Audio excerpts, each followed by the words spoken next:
নিতাই গৌরী সীতানাথ প্রেমানন্দে একবার হরি হরি বল। নিতাই গৌরী সীতানাথ প্রেমানন্দে একবার হরি হরি বল। হইয়াছেন আর হবেন যত আমার মহাপ্রভুর দাস, সবার চরণ বন্দি দন্তে করি ভাস। ভজ শ্রীকৃষ্ণ চৈতন্য প্রভু নিত্যানন্দ, শ্রী অদ্বৈত গদাধর শিবাসাদি গৌরী ভক্ত বৃন্দ। জয় নিতাই, জয় নিতাই, জয় নিতাই।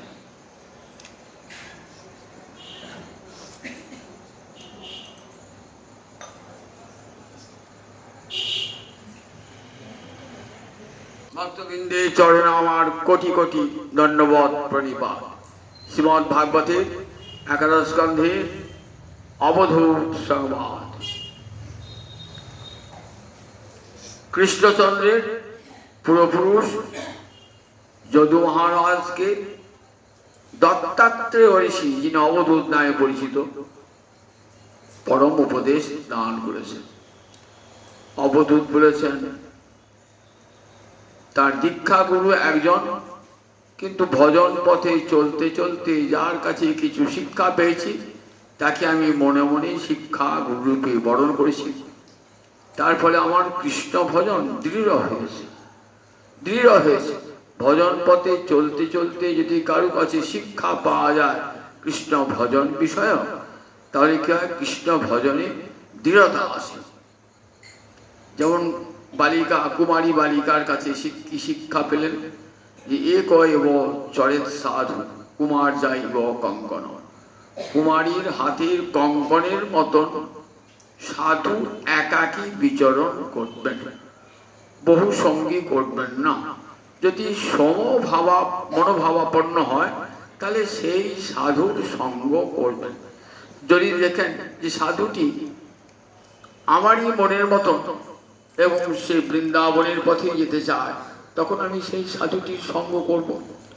যদি কি সাধুটি অন্য পথে চলেছে, জ্ঞানের পথে, যোগের পথে, আমি তো ভক্তি পথে যাচ্ছি, সুতরাং তাকে প্রণাম জানিয়ে তার পথ থেকে সরে আসবো। তাহলে এমন সাধুর সঙ্গ করব যে সাধু আমার ভজনটাকে শক্ত করে দেবে, দৃঢ় করে দেবে।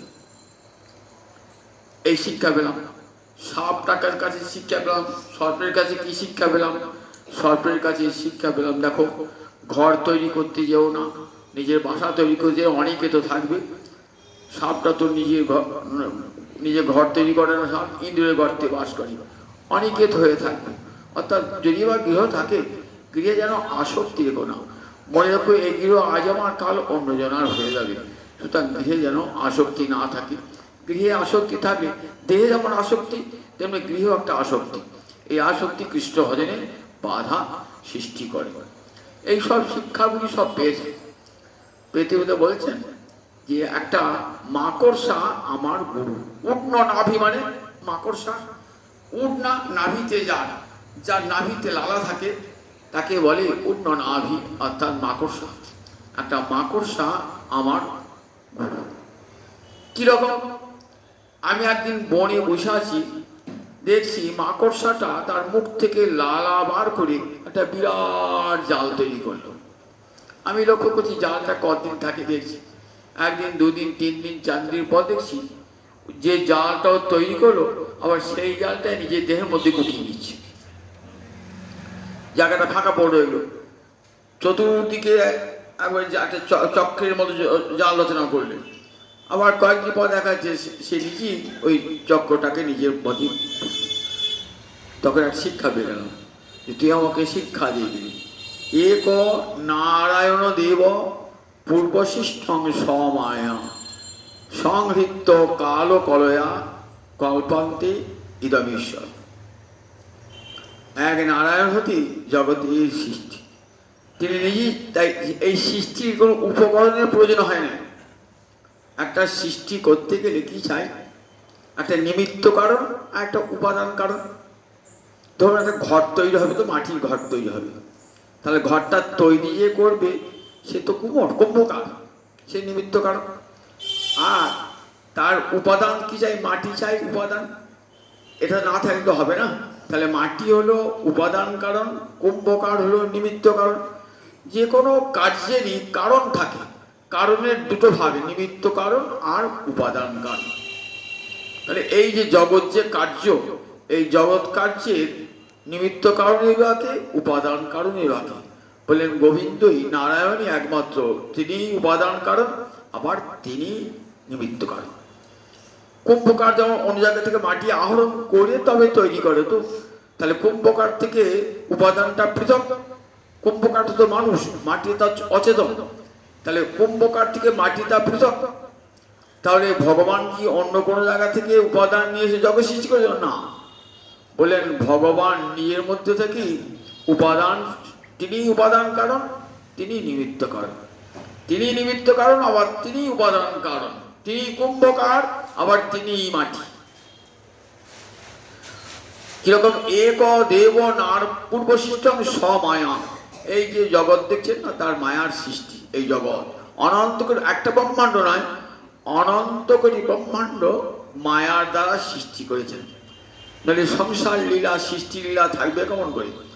এমন করে মানুষ থেকে একবারে ব্রহ্মা থেকে আরম্ভ করে স্তম্ভ পর্যন্ত, পশু পক্ষী কীট পতঙ্গ মানুষ, কত সৃষ্টি। আমরা অবাক হয়ে যাই সৃষ্টির এই বৈচিত্র্যে। কারুর দুটো পা, কারুর ছটা পা, কারুর চারটে পা, কত প্রকার। কারু মানুষের মতো দেহ, কারু পশুর মতো দেহ, কারু পাখির মতো দেহ, কত রকম প্রাণী পৃথিবীতে সৃষ্টি করেছেন ভগবান। অনন্ত সৃষ্টি তার, এইরকম অনন্ত ব্রহ্মাণ্ডে অনন্ত করে সৃষ্টি।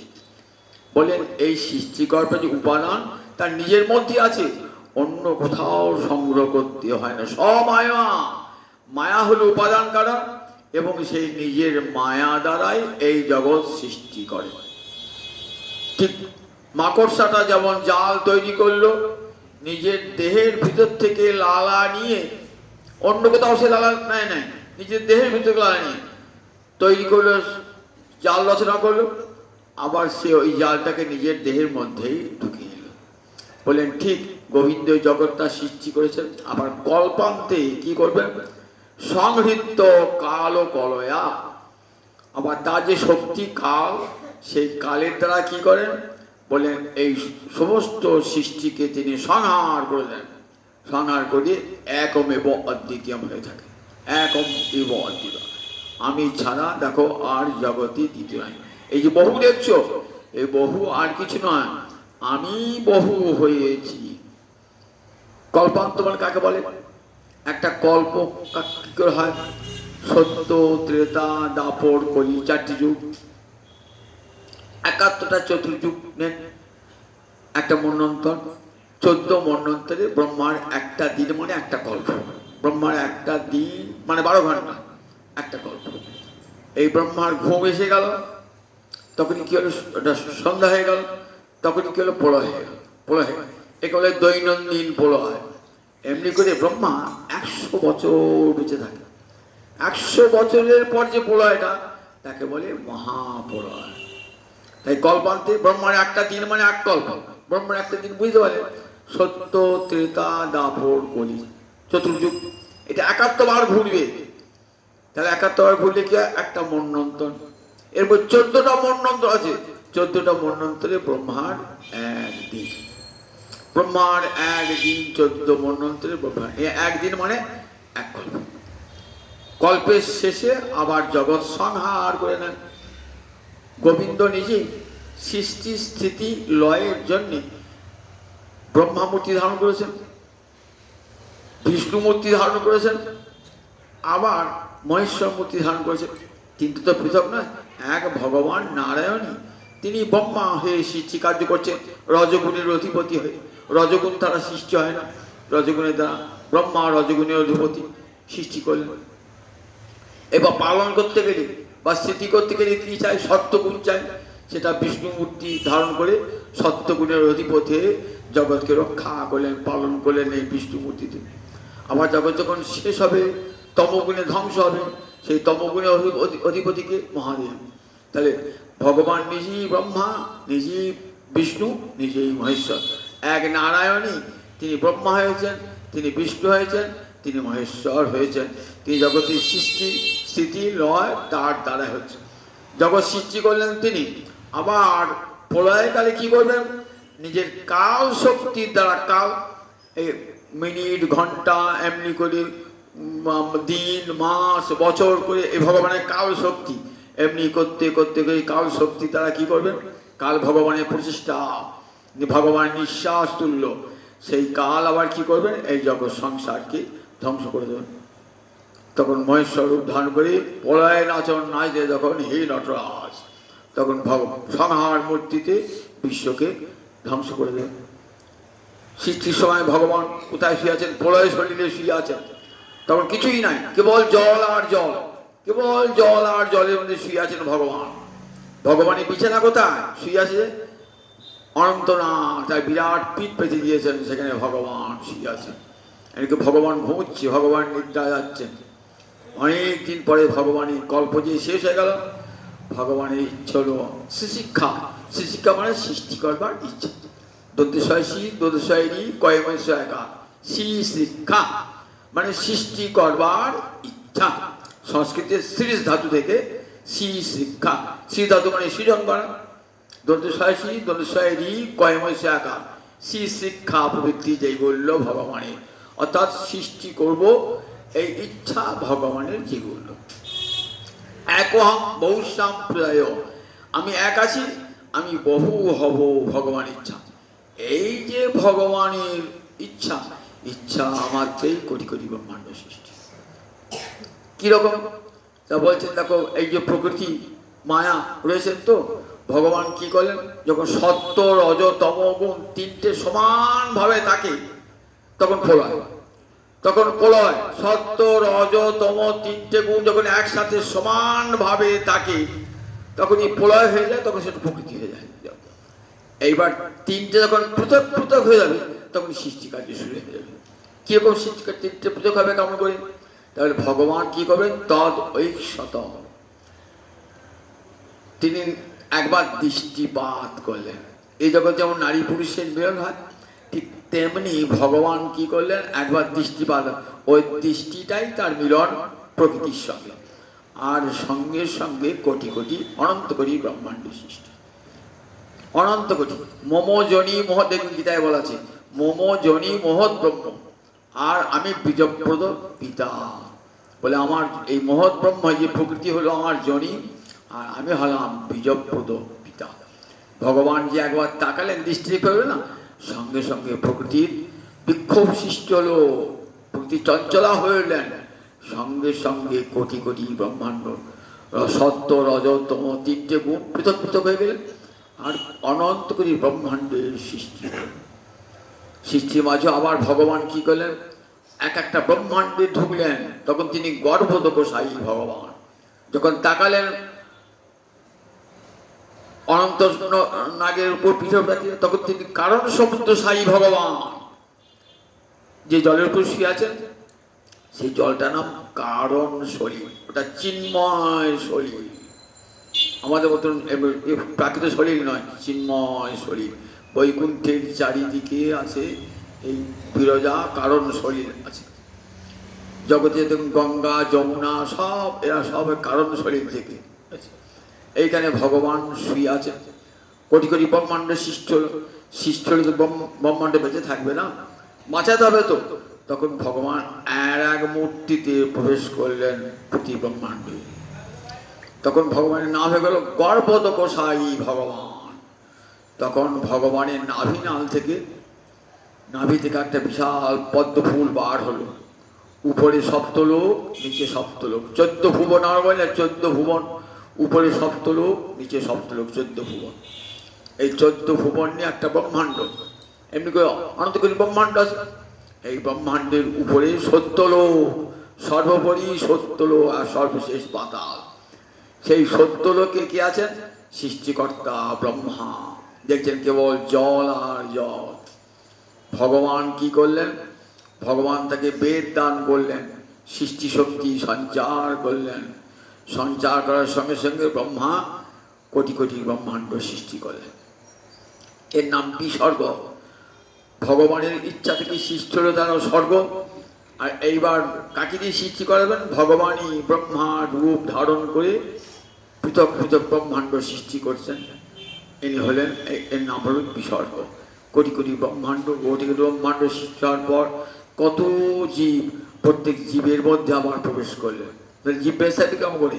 প্রতিটি জীবের মধ্যে একবারে সেই মন ব্রহ্মা হতে আরম্ভ করে নর্দমার কৃমি কীট, অতি ক্ষুদ্র কীট চোখে দেখতে পাচ্ছেন না, যাকে অনুবীক্ষণ যন্ত্র দিয়ে দেখতে হয়, তার মধ্যেও ভগবান রয়েছেন। সমস্ত জীবের মধ্যে ভগবান রয়েছেন অন্তর্যামী রূপে, জীবাত্মা রূপে প্রতিটি জীবের মধ্যে প্রবেশ করে। নইলে জীবেশ থাকবে কেমন করে? এক ভগবান অনন্ত করে ব্রহ্মাণ্ড বলেন। ঠিক কেমন না, মাটির ভাঁড়ে যদি আগুন পুড়ে রাখেন, তেমনি করে এই জীব চৈতন্যকে এই দেহপিণ্ডে পুড়ে দিলেন। দেহপিণ্ডে, দেহটা তো জড়, মাটির ভাঁড়টা যেমন জড়, আগুনটা দাউ দাউ করে জ্বলছে, আগুনটা পুড়ে দিলেন। গায়ে হাত দেন, ছ্যাঁক করে লাগবে। ঠিক তেমনি এই জীব চৈতন্য প্রতিটি জীব দেহে দিলেন।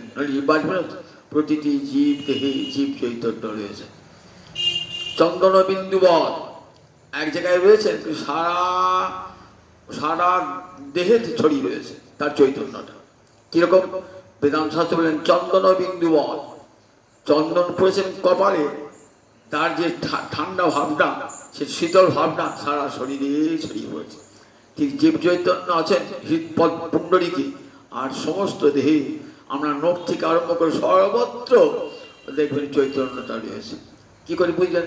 একটা পিন দোকান লাগছে, ছুঁচ দোকান লাগছে, তার মানে চৈতন্য রয়েছে। তো যদি জড় হতে লাগতো, কি জড় হলে লাগতো না, চৈতন্য রয়েছে অঙ্গে, যেখানে আঘাত করবে লাগছে। তাহলে একটি হৃদপুণ্ডরীকে চৈতন্য সারা দেহে ছড়িয়ে রয়েছে, সারা দেহে ছড়িয়েছে। ঠিক কেমন? হারিকেনে আলো দেখছেন তো, হারিকেনটা ঠান্ডা, এইবার হারিকেনে যে আগুনটা ধরে দিলেন, দেখলেন কাঁচটা গরম, গাটা গরম, হাত দিচ্ছেন তো গরম। তাহলে ওই যে গরম ভাবটি কোথেকে এলো?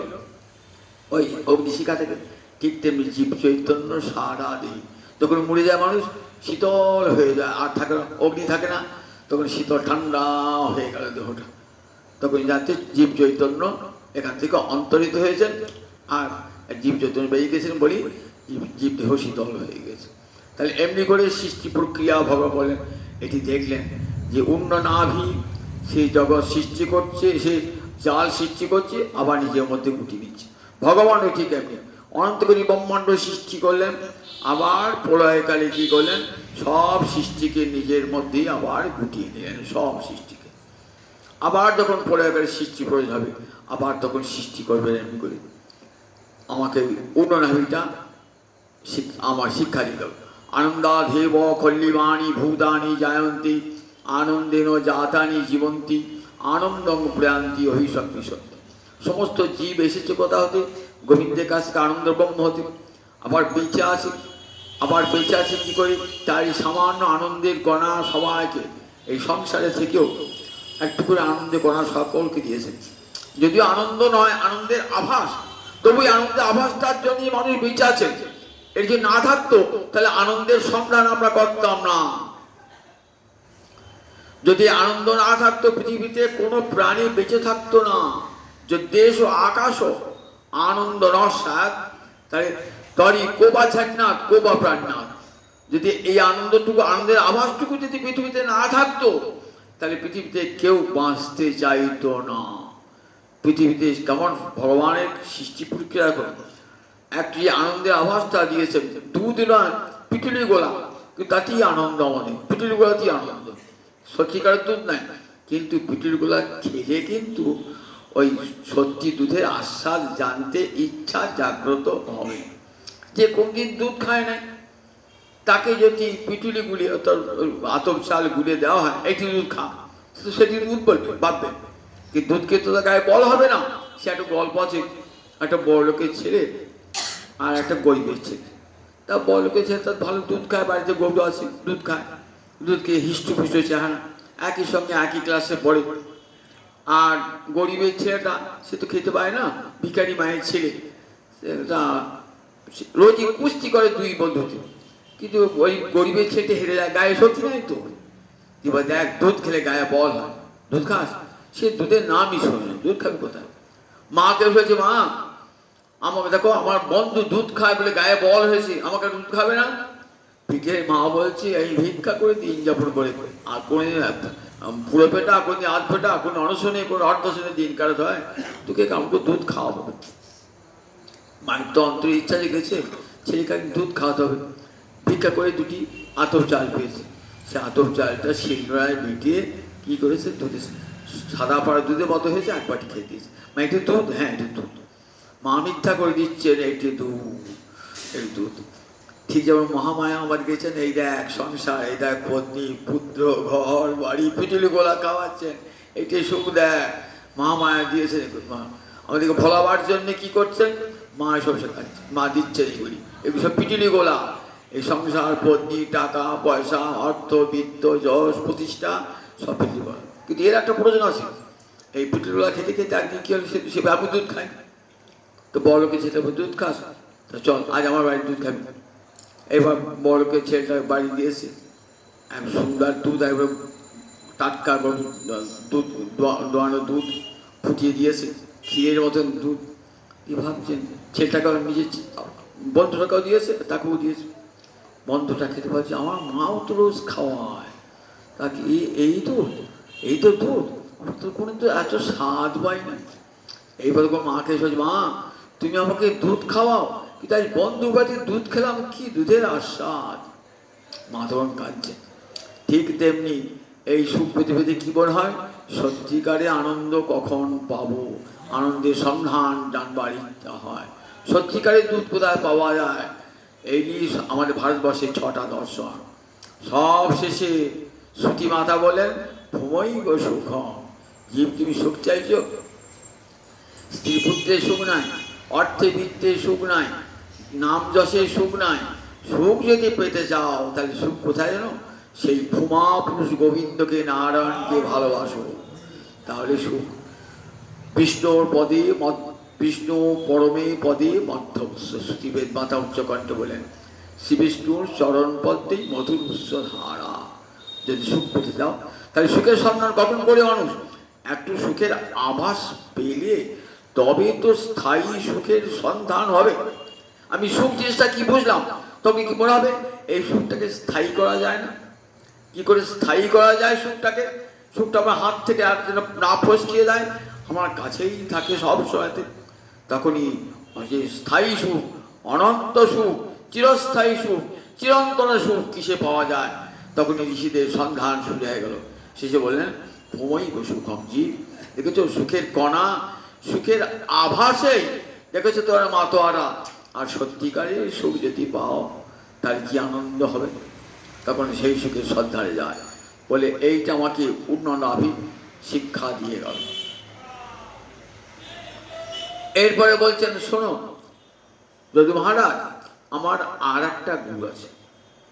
কে গুরু জানো, একটা তেলা পোকা। তেলা পোকা আমার গুরু। তেলা পোকা তোমার গুরু? তো হ্যাঁ। কি দেখলাম সেটাকে, যত্র যত্র মনোদেহী ধারের সকলং ধিয়া। বললেন, কোন একটা বিষয়ে যদি মনটা দৃঢ়ভাবে দেওয়া যায় তাহলে কি হয়, তৎসর্বত্তম জাতি, তার স্বরূপ প্রাপ্ত হয়ে যায়। স্নেহাৎ দেশাৎ ভয়াৎ ভাবে, স্নেহ করি হোক, হিংসা করি হোক, অথবা ভয়ই হোক, যদি তার কথা কেবল চিন্তা করা যায় তাহলে মানুষ তার স্বরূপ প্রাপ্ত হয়ে যায়। কিরকম, একটা উদাহরণ, যে তেলা পোকাটা এই শিক্ষা দেয়। দেখবেন আমার দেওয়ালের উপরে কি কপাটের কানে দেখবেন মাটি দিয়ে ঘর তৈরি করে এরকম পোকা, তেলা পোকা। কি করে, তার শত্রু, ও কাঁচ পোকা তার শত্রু, তো কাঁচ পোকা কি করে, ওই তেলা পোকাটাকে ধরিয়ে আসে, ওকে ধরিয়ে এসে না ওই ঘরের মধ্যে পুড়ে দেয়, পুড়ে দিয়ে মুখটা বন্ধ করে দেয়। এবং সে কি করে, কেবল ভয়ে ভয়ে ওর কথাই চিন্তা করে। ওই তেলা পোকাটা ওই কাশ পোকাটার কথা চিন্তা করছে সব সময়। এখন এসে যদি আমাকে মেরে ফেলায়, এখন মেরে ফেলায়, ভয়ে ভয়ে থাকতে থাকতে দিন ঘরটা ভেঙে দেবেন, দেখবেন ও তেলা পোকা নয়, কাশ পোকা হয়ে গেছে। ওই কাশ পোকার কথা চিন্তা করতে করতে ওই তেলা পোকাটা কাশ পোকা হয়ে গেছে। তেলা পোকার খ্যাংটা আরশোলার মতন, আর কাশ পোকাটা কাঁচের মতন স্বচ্ছ। দেখবেন তেলা পোকাটার তেলা পোকা নয়, আরশোলার মতো গায়ের রং নাই, গায়ের রংটা কাঁচ পোকার মতো হয়ে গিয়েছে। আমি একটা শিক্ষা পেয়ে গেলাম, যে বিষয়ে অধিক ভাবনা হবে সেই স্বরূপ পাওয়া যাবে। আমরা কখন করি খুব স্নেহবশত কাকে খুব ভালোবাসি, কেবল তার কথাই চিন্তা করি। যেমন রাজস্বী ভরত হরিণটাকে চিন্তা করতেন, দিন রাত চিন্তা করতে করতে করতে হরিণ হয়ে গেলেন, হরিণ চিন্তা করতে হরিণ হয়ে গেলেন। আবার ভয় করতে করতে কেবল ভয় করতে করতে তার স্বরূপপ্রাপ্ত হয়ে যায়। সবসময়তে ভয়,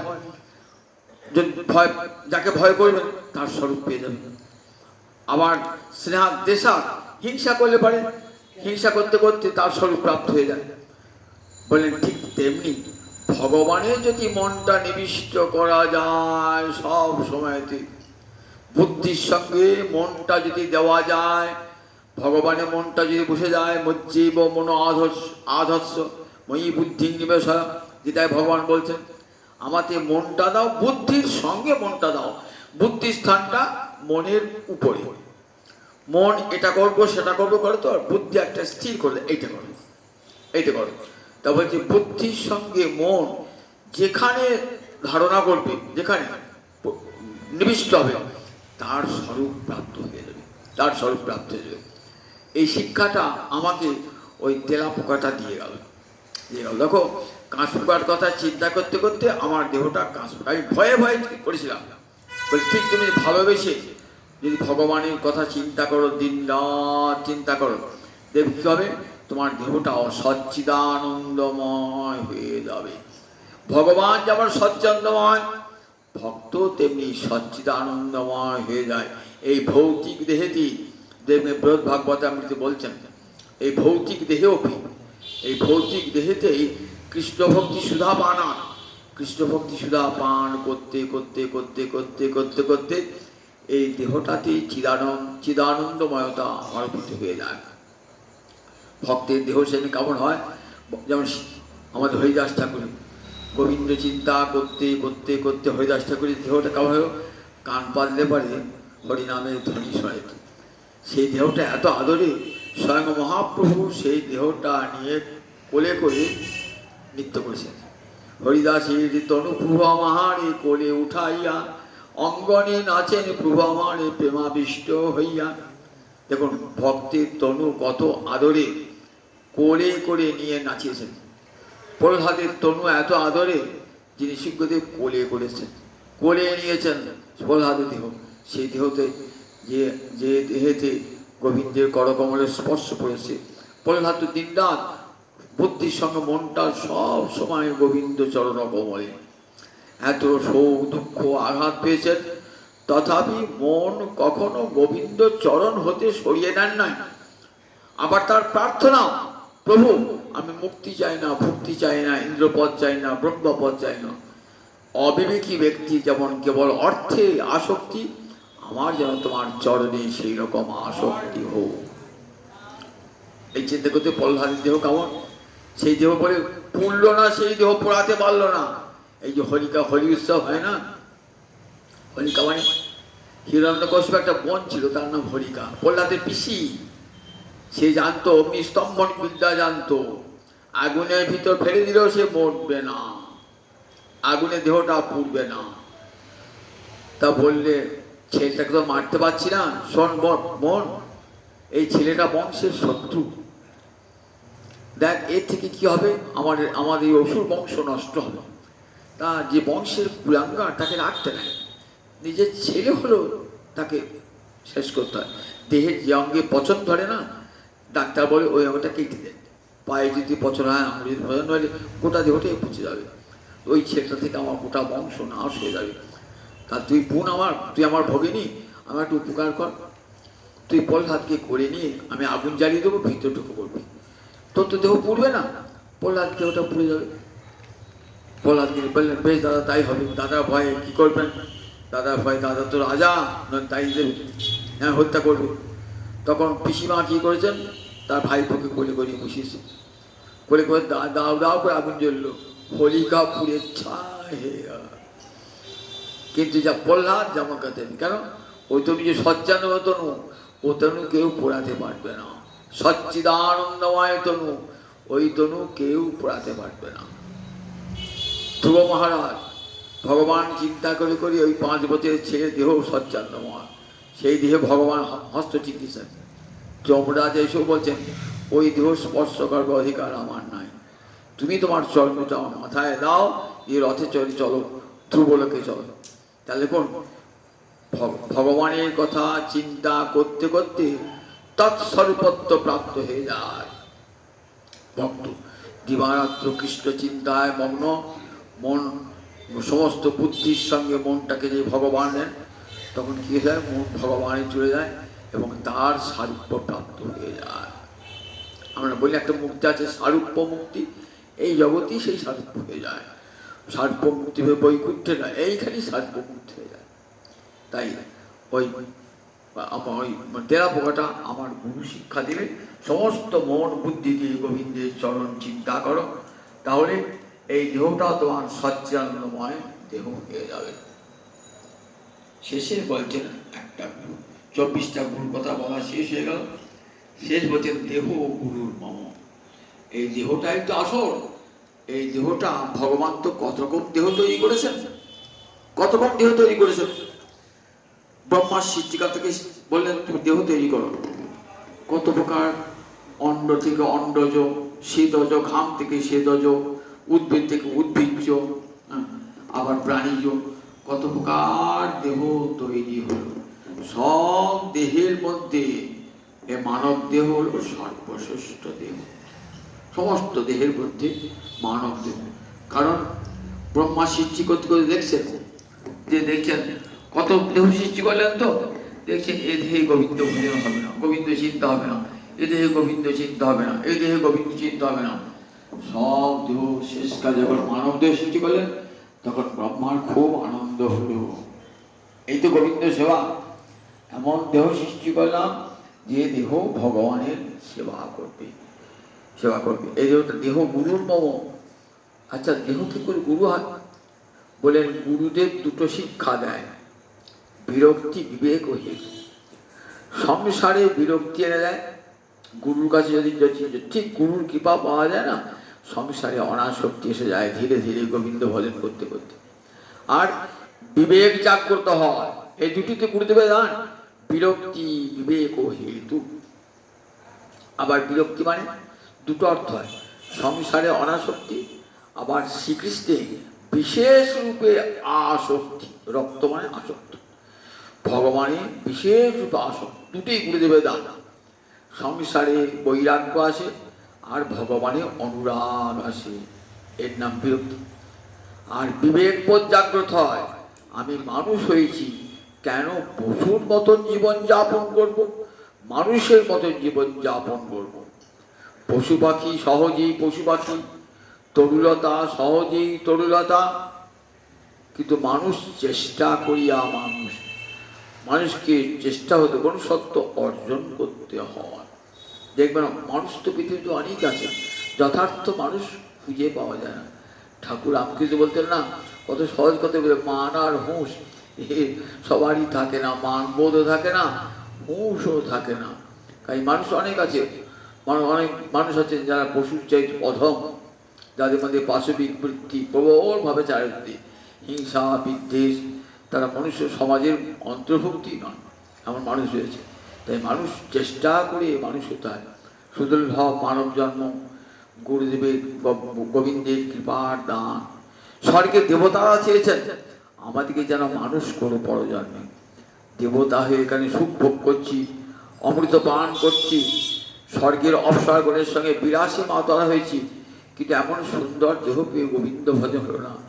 দেখো মানুষের আমাদের নিচে কিন্তু কেমন দেহ, দেখো যে দেহ ভগবানের সেবার উপকরণ। ভগবান মানুষের কাছে ছুটে যায়, দেবতার কাছে নয়, মানুষের কাছে ছুটে যায়। ভগবান মানুষকে এত ভালোবাসেন। সেই মনুষ্য দেহ সকল দেহের সেরা দেহ। দেহ গুরু, এই দেহটা আমার গুরু। বিরক্তি বিবেক হেতু বলেন দেহটা দেহ গুরুর মম। গুরুকে বলে এই দেহ কেমন? এই দেহটায় কিন্তু ভালোবেসো না, দেহের যে দেহি আছে তাকে ভালোবাসো। দেহে আসক্ত হইও না, দেহে আসক্ত হলে একদিন তোমার দেহ কাঁদাবে। কি মনে হবে? আমি দেখতে আমি কত সুন্দর ছিলাম, যুবক ছিলাম, নিজের ছোটবেলাকার যদি ফটো দেখেন মনে কষ্ট হবে। আমি যুব আছে, আজ লাঠি ধরেছি, বুড়ো হয়েছি, শরীরটা কেমন হয়ে গেছে, মনটা কষ্ট হবে।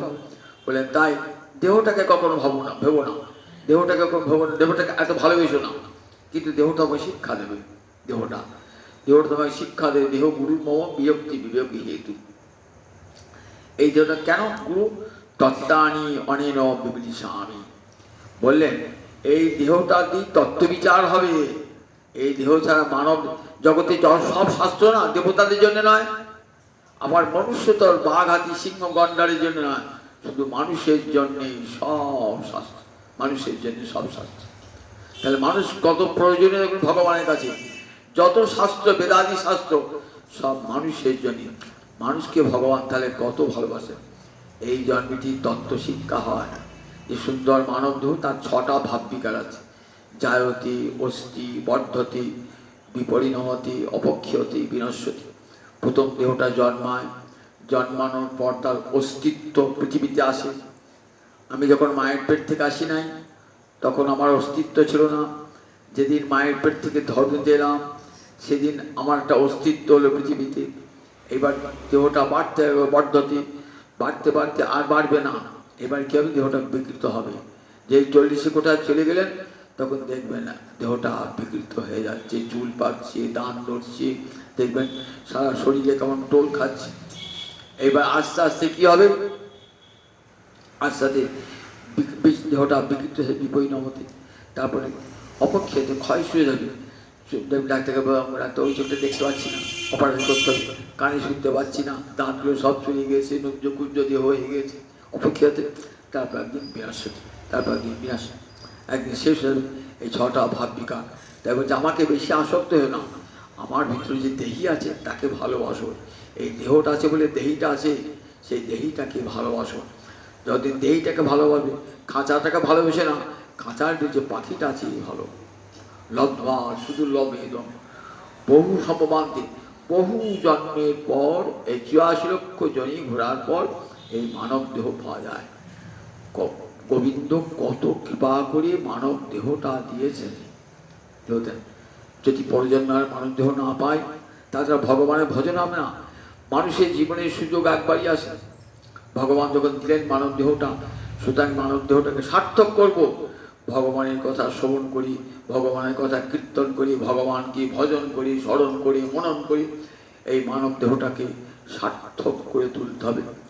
গুরুদেব কানে যে ভক্তিলতা বীজ দিলেন সেটা যেন বৃদ্ধিপ্রাপ্ত হয়ে প্রেম ফল ধারণ করে, ভগবানকে ভালোবাসতে পারি এই দেহটা দিয়ে। এই শিক্ষাটা বলে আমার দেহ দিয়ে যায়। আমার তো বেশি আসক্ত হয় না, আমার ভিতরে যে দেহি রয়েছে, জীবাত্মা রয়েছে, তাকে ভালোবাসো। তার কখনো বিনাশ নাই। তুমি তো সেই দেহি, দেহ তো চলে যাবে একদিন, তার জন্য দুঃখ করো না। কিন্তু দেহের যে দেহি রয়েছে তাকে আগুনে পোড়াতে পারে না, তাকে শস্ত্র ছেদন করতে পারে না, জল তাকে ক্লেদ দান করতে পারে না, বায়ু তাকে শোষণ করতে পারে না। সে সর্বাবস্থায় এক। বলে রাখবেন আমি ছিলাম, আমি আছি, আমি থাকবো। আমার কোনো বিনাশ নাই। আমার দেহটার বিনাশ আছে কিন্তু আমার কোনো দিন বিনাশ নাই। আমি আজ পুরুষ রূপে আছি, কাল হয়তো নারী রূপে, কাল ব্রাহ্মণ আছে, কাল চণ্ডাল রূপে, কি পশু পাখি রূপে, কি কীট পতঙ্গ রূপে কর্মফল ভোগে যেহেতু দেহটা। আমি কিন্তু মরবো না, দেহটা পাল্টিয়ে পাল্টিয়ে পাল্টিয়ে আসবে। বাসাঘরটা পাল্টিয়ে পাল্টিয়ে আসবে। একটা মানুষ শহর এসেছে, একটা বাড়িতে ভাড়া নিল। সে ভাড়া বলে এই হবে না, 5 মাস ধরে তুমি উঠে পড়তে। আবার একটা বাড়িতে গেলেন, আবার সে বলে এই তোমার 10 মাসে কত উঠতে হবে, সেখানে উঠলেন। এমনি করে যেমন আমরা ভাড়া বাড়ি পাল্টি পাল্টি বেড়াই, ঠিক তেমনি করে জীবাত্মাও ভাড়া বাড়ি পাল্টি পাল্টি বেড়ায়। এই দেহটা পাল্টি কখনো মনুষ্য, কখনো ভালোবাসা পেয়ে গেলেন, আবার কখনো দেখবেন খুব খারাপ জায়গা পেয়ে গেলেন। ঠিক তেমনি কখনো মানব দেহ লাভ হলো, কখনো বা পশু পাখি, কখনো কীট পতঙ্গ, কখনো ব্রাহ্মণ দেহ লাভ হলো, কখনো বা চণ্ডালের দেহ লাভ হলো। যেমন যেমন কর্ম, যেমন যেমন কর্ম করবেন তেমনি। তাই লক্ষ্য করে বিষয় করবি সর্বদায়। বিষয় তো সব জায়গাতেই আছে, বিষয় তো সব জায়গাতেই আছে। বললেন দেখো পশু পাখি, বনের পশু পাখি তারা বিষয় ভোগ করে না? তারাও বিষয় ভোগ করে, তাদেরও সংসার আছে, সন্তান সন্ততি আছে, তারাও আহার জোগাড় করে। আবার একটা নর্দমার কীট, সেও নর্দমায় দেখো আরাম করে শুয়ে থাকে সেই নর্দমাতে। বলে তোমার বিছানা যেমন সুন্দর, আমার এই নর্দমার কাদাটাও তেমনি সুন্দর। তুমি যেমন ক্ষীর খাও, আমি দেখো এইরকম এই নর্দমার জলটা আমার কাছে দুগ্ধ তুল্য, আমি খাই, এটাই আমাকে দুগ্ধ তুল্য। তাহলে বিষয়ও কোনো বিষয় তো সর্বত্রই আছে, যার যেমন বিষয়। বললেন এই মানব জন্মটা নিঃশ্রেয়সায়, শুধু গোবিন্দ ভজনের জন্যে, কৃষ্ণ চিন্তা করবার জন্যে এই সুন্দর মানব দেহটা, এটি সব সময় রাখতে হবে। এই জীবন যদি একবার ব্যর্থ হয়ে যায়, হারালে আর পাবো না। এমন মানব জমিন রইল পতিত, আবাদ করলে ফল তো সোনা, সোনা ফলবে। এই দেহ দিয়ে হেঁটে গোবিন্দ মন্দিরে পৌঁছিয়ে যাব। সুদর্লভ মানব জন্ম ভাবতে হবে। এই বুঝে আমার দেহটা শেষ হয়ে গেল, এই বুঝে আমার দেহটা শেষ হয়ে গেল, সবসময় মনে ভাবতে হবে। যখন অর্থ পায় করবেন, বিদ্যা অর্জন করবেন, তখন কি ভাববেন? অজর অমরব প্রাজ্ঞ বিদ্যাম অর্থঞ্চ চিন্তয়েৎ। জ্ঞানী ব্যক্তি বিদ্যা এবং অর্থ যখন অর্জন করেন, তখন কি ভাবেন? আমি অজর, আমি অমর, আমি জড় হব না, আমি অমর, মৃত্যু আমার হবে না। কিন্তু গৃহীত কেশেষু মৃত্যু না ধর্ম আচরণ। কিন্তু ধর্মাচরণের ক্ষেত্রে কি ভাবতে হবে? পিছনে আমার একটা যমদূত আসছে, কখন যে আমাকে আমার মৃত্যু হবে কেউ বলতে পারে না। আমি 80 বছর বাঁচবো, 100 বছর বাঁচবো, আমি একটা মাদুলি নিয়েছি জ্যোতিষীর কাছে, কবই নিয়েছি, আমাকে কেউ মারতে পারবে না। জ্যোতিষ কাছে যতই মাদুলি নাও আর তাবিজ নাও, মৃত্যু তোমার যেদিন লেখা সেদিন হবে। তাই তোমার 20 বছর বয়সে মৃত্যু হতে পারে, তোমার 25 বছর বয়সে মৃত্যু হতে পারে, আবার 100 বছর বয়সে মৃত্যু হতে পারে। মৃত্যু তো কোনো ঠিকানা, ঠিক ঠিকানা নাই, যে কোনো মুহূর্তে মৃত্যু হতে পারে। মনে রাখতে হবে সব সময় মৃত্যু আমার পিছনে তাড়া করে আসছে। আর তাই আমার জীবনের প্রথম দিক থেকে আমাকে হরে কৃষ্ণ কৃষ্ণ কৃষ্ণ হরে হরে, হরে রাম রাম রাম হরে, জীবনের প্রথম থেকেই হরি বলতে হবে। যদি সময় না পাই, সময় হবে না, তাই এখন থেকেই বলতে হবে। বৃদ্ধ বয়স পর্যন্ত বাঁচবো এমন কি নিশ্চয়তা আছে? আর বৃদ্ধ বয়সে হরি ভজন হয় নাকি? তখন তো শরীর নুব্জ ভুজ, এক জায়গাতে গৌ দর্শন করবো, চোখে ছাড়িয়ে ভালো করে দেখতেই পাচ্ছি না, পাঠ শুনবো ভালো করে বসতে পাচ্ছি না, গান গাইবো হরে কৃষ্ণ বলো, গলা কণ্ঠস্বর রুদ্ধ আসে, তখন ভজন হয়? ভজন তো যৌবনে, মানুষের জীবনের সর্বশ্রেষ্ঠ সময় যৌবন।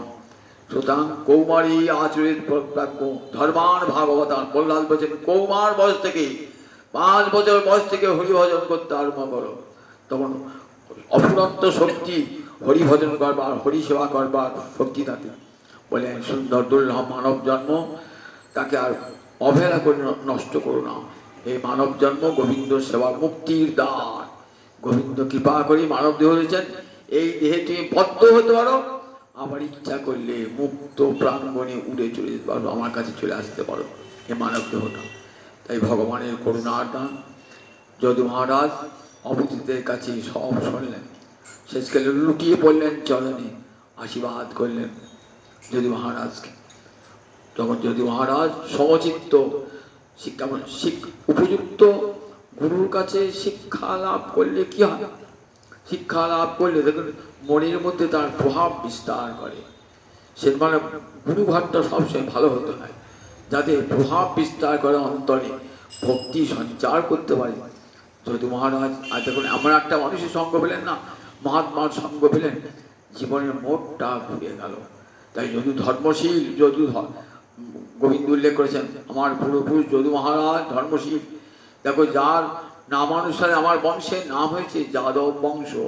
যদু মহারাজ এত ধর্মশীল ছিলেন, মহাত্মাগণকে সাধুগণকে এত ভালোবাসতেন।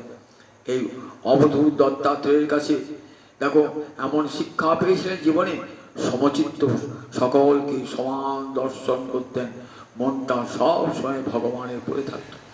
এমনি করে শিক্ষা দিয়ে গেলেন।